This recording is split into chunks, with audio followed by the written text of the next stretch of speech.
दोस्तों, CDSL limited की बात करें तो स्टॉक में आज हमने हल्की सी तेज़ी देखी है। अब यहाँ पे सीडीएसएल की तरफ से बड़ी अपडेट जारी की गई है। सीडीएसएल ने न्यूज़पेपर में जानकारी दी है शेयर होल्डर के लिए, उन शेयर होल्डर के लिए जिन्होंने अभी तक अपने जो शेयर के लिए जो केवाईसी है उसको क्लियर नहीं किया, डॉक्यूमेंट सारे नहीं दिए। ऐसे में यहाँ पे 100 डेज़ के लिए कैंपेन शुरू किया जा रहा है, जिसके माध्यम से आप जल्द से जल्द अपने जो शेयर है वो डीमेट में कन्वर्ट करें, वरना वो शेयर वो इन्वेस्टर प्रोटेक्शन फंड को जा सकते हैं। इसके लेकर जानकारी शेयर की गई है। दूसरी तरफ अगर आप देखें तो यहाँ पे अगर हम बीएससी लिमिटेड की बात करें, यहाँ पर काफ़ी बड़ी आज गिरावट देखने को मिली, करीब 3.5% के आसपास की गिरावट थी। इसके बीच में कंपनी की तरफ से जो जानकारी शेयर की गई है कि यहाँ पे जल्द से जल्द जिनके भी डिविडेंड जिन्होंने क्लेम नहीं किया है पिछले 2018-19 से, उनका डिविडेंड का सारा रकम है वो यहाँ पे इन्वेस्टर प्रोटेक्शन फंड को ट्रांसफ़र किया जा सकता है, यानी उनको वो सारा पैसा नहीं मिल पाएगा। तो इसके लिए उनके लिए अंतिम समय है, यहाँ पे डेट दी गई है कब तक आपको पूरे फॉर्मेलिटीज़ कंप्लीट करनी है जिससे वो आपको डिविडेंड मिल पाए, उसकी जानकारी यहाँ पे दी गई, जिसको समझने की कोशिश कीजिएगा आप अच्छे से। इसके साथ में हम यहाँ पे एनएसडीएल लिमिटेड की बात करें तो रिसेंटली इसने लिस्टिंग में काफ़ी शानदार प्रदर्शन किया, एक अच्छी दौड़ भी लगाई, लेकिन आज काफ़ी बड़ी गिरावट हुई है। स्टॉक फिर से नीचे आया। क्या अब यहाँ से गिरावट की संभावना बनेगी या फिर अभी भी पॉजिटिव माहौल बाकी है, समझने की कोशिश करें। साथ में हम रोलेक्स रिंग्स को डिस्कस करेंगे, जिसने ज़बरदस्त स्प्लिट की संभावना व्यक्त की है। कंपनी टुकड़ों में बंटने जा रही है, क्या फ़ायदा होगा शेयर होल्डर को, जानेंगे इस वीडियो के माध्यम से। लेकिन फ्रेंड्स, उससे पहले अगर आप पहली बार हमारे चैनल पे आए तो चैनल को सब्सक्राइब कर दीजिए, एक बेल आइकॉन दबा दीजिए ताकि जब भी नया वीडियो बने पहला नोटिफिकेशन आपको मिले। वीडियो पसंद आए तो लाइक से ज़रूर कीजिए। चलो फ्रेंड्स, वीडियो स्टार्ट करते हैं। मैं हूँ आपका दोस्त एसबी दवे और हमारे अपने चैनल ऑनलाइन कमाई में आपका बहुत बहुत स्वागत है। तो सबसे पहले सीडीएसएल के कारोबार की बात तो आज 1550 पर क्लोजिंग देखने को मिली, जहाँ पे 0.071% की तेज़ी थी।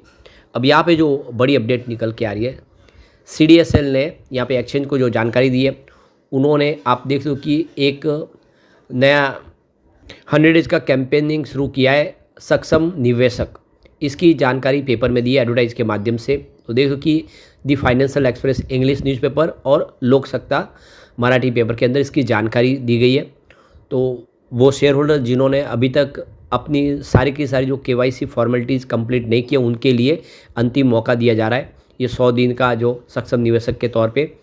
तो ये 28 जुलाई 2025 से शुरू हो गया है और 6 नवंबर 2025 तक चलेगा, जिसमें वो शेयर होल्डर जिनके अभी भी डॉक्यूमेंट बाकी है, जैसे कि आपने अपनी पैन कार्ड की डिटेल नहीं दी है, या आप अपनी बैंक अकाउंट की डिटेल नहीं दी है, अपने कॉन्टैक्ट डिटेल्स, या फिर अपना नॉमिनेशन नहीं किया है, ये सारी बातें हैं जो उनको जल्द से जल्द यहाँ पे क्लियर कर लेनी चाहिए, ताकि उनके जो शेयर है वो उनके अकाउंट में रहे और उनका जो डिविडेंड है वो भी उनको मिल पाए। तो इस डेट के अंदर आपको जो भी आपके डॉक्यूमेंट्स है वो MUFG in time India private limited, जो के शेयर ट्रांसफर एजेंट है, उनको पहुंचा देने हैं। आपकी जो बैंक अकाउंट के नंबर्स, बैंक का नाम, आपकी ब्रांच, IFSC कोड और ये सारी डॉक्यूमेंट की जानकारी आपको देनी है।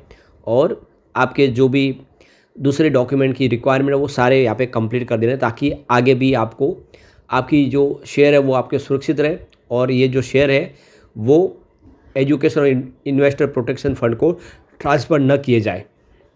तो डेट आपको बिल्कुल ध्यान रखनी है, ये आ चुकी है, ये 6 नवंबर 2025 तक आपको सारा काम कर लेना है। अब हम चलते हैं बीएससी लिमिटेड की तरफ। तो 2272 पर क्लोजिंग देखने को मिली, जहाँ पे 3.45% की गिरावट थी, काफ़ी बड़ी गिरावट, करीब 3.5% के आसपास की गिरावट हुई, जबकि शुरुआत पॉजिटिव हुई थी और उसके बाद वहाँ से एक दबाव की स्थिति बन गई, प्रॉफिट बुकिंग हावी हो गई, जिसकी वजह से बाजार के दबाव की वजह से ये नीचे आ गया बीएससी का शेयर।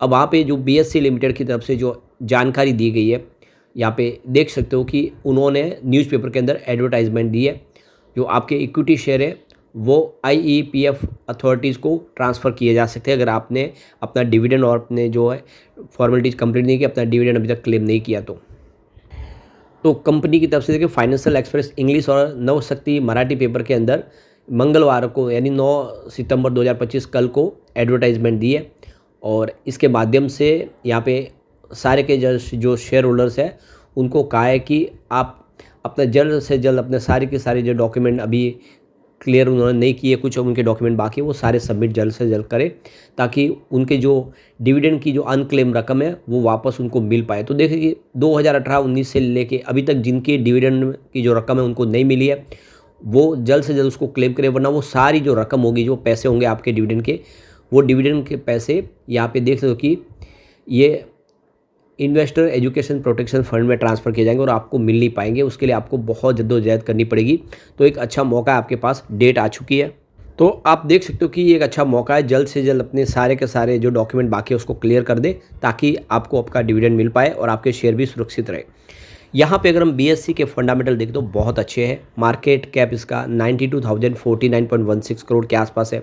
नंबर ऑफ शेयर यहाँ पे 40.61 करोड़ है। इसका पीबी 21.56 का है और डिविडेंड देखें तो 0.33% के आसपास कंपनी दे, जो काफ़ी अच्छा है।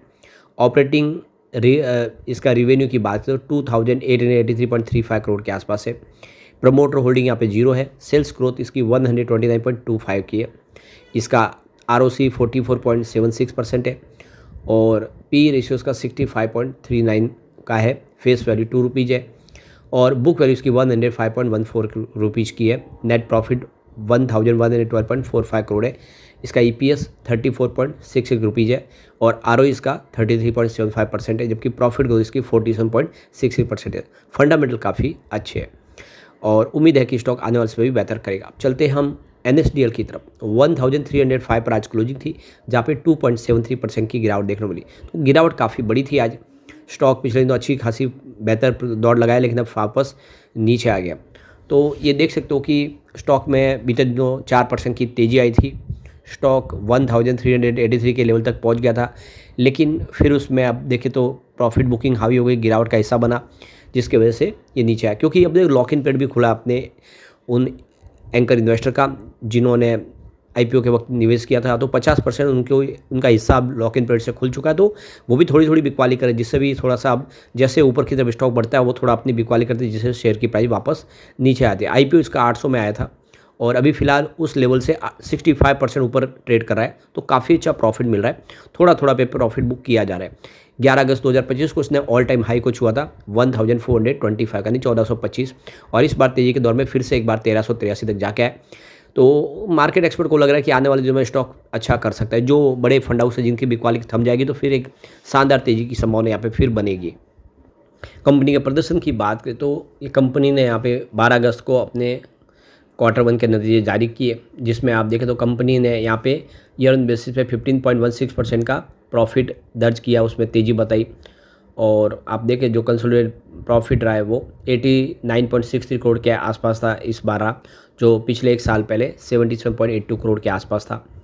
ऑपरेशनल जो कंसोलिडेटेड नेट रेवेन्यू उसमें कुछ कमी रह गई, जिसमें 7.5% की गिरावट रही, जो 312.03 करोड़ के आसपास, जबकि पिछले एक साल पहले 337.29 करोड़ के आसपास था। तो इस रेवेन्यू में गिरावट के कारण जो बैंकिंग सेवाओं से प्राप्त रेवेन्यू में गिरावट माना जा सकता है, जबकि डिपॉजिटरी सेगमेंट की वृद्धि मजबूत बनी हुई है। तो स्थिति अच्छी है, कंपनी का कामकाज अच्छा है, आने वाले समय फिर ये शानदार करता हुआ दिखाई देगा। चलते हैं रोलेक्स किंग लिमिटेड की तरफ। 1390 पर क्लोजिंग थी, जहाँ पे 1.10% की गिरावट देखने को मिली। अब यहाँ पे रोलेक्स किंग्स ने अपने स्टॉक को स्प्लिट करने का फैसला कर लिया है। तो ये देख दो कि फेस वैल्यू इस समय 10 रुपीज़ है, जिसको 1 रुपये में बदला जाएगा। इसका मतलब ये है कि आपका जो शेयर है वो 10 हिस्सों में बंटने जा रहा है। आपके पास अगर 1 शेयर है तो वो 10 शेयर हो जाएंगे। इसके लिए रिकॉर्ड डेट फाइनल कर दी गई है 19 सितंबर 2025 रिकॉर्ड डेट। इसका मतलब ये कि जिसके पास 19 सितंबर 2025 को डीमेट अकाउंट में शेयर होंगे उन सबको इसका स्टॉक का स्प्लिट का फ़ायदा मिल जाएगा। तो ये एक अच्छा मौका है। रोलेक्स रिंग्स की बात करें, ये फोर्ज और मशीन मैन्युफैक्चरिंग की एक मजबूत कंपनी है। इसका हेडक्वार्टर राजकोट गुजरात में है और कंपनी यहाँ पे NSE और BSE दोनों पे लिस्ट है। कंपनी का मार्केट कैप देखें तो 3,826 करोड़ का है। इसका पी रेशियो 22.08 है। इसका PB रेशियो 3.57 का है। इंडस्ट्रीज़ का पी रेशियो 33.06 है। इसका मतलब ये है कि अपने पी रेशियो के हिसाब से स्टॉक सस्ता है, क्योंकि इंडस्ट्रीज़ के पी रेशियो के मुकाबले इसका पी रेशियो कम है और डेट टू इक्विटी रेशियो भी काफ़ी कम है, 0.01 है। इसका ROE 16.23%, जो काफ़ी अच्छा लग रहा है। इसका EPS 63.61 का है और डिविडेंड कंपनी ने देती है। बुक वैल्यू इसकी 393.67 है और इसकी फेस वैल्यू 10। फंडामेंटल काफ़ी अच्छे है और कंपनी का रिवेन्यू प्रॉफिट भी लगातार बढ़ा। 2020 में 675 करोड़ के आसपास था, जो 2024 में 1237 करोड़ तक पहुंचा, लगभग डबल हुआ है। और प्रॉफिट भी बढ़ा है। आप देखें तो 2020 में 52.94 करोड़ के आसपास था, जो 2024 में 156 करोड़ के आसपास पहुंचा। यानी कंपनी की स्थिति काफ़ी अच्छी है। लेकिन फ्रेंड्स, कोई भी इन्वेस्टमेंट करने से पहले अपने फाइनेंशियल एडवाइजर से एडवाइस ले लें या अपना खुद का रिसर्च करें, क्योंकि हमारे वीडियो आपके एजुकेशनल पर्पज़ के लिए ही बनाए। वीडियो पसंद आए तो लाइक से जरूर कीजिए और चैनल को सब्सक्राइब कर दीजिए। Thank you friends.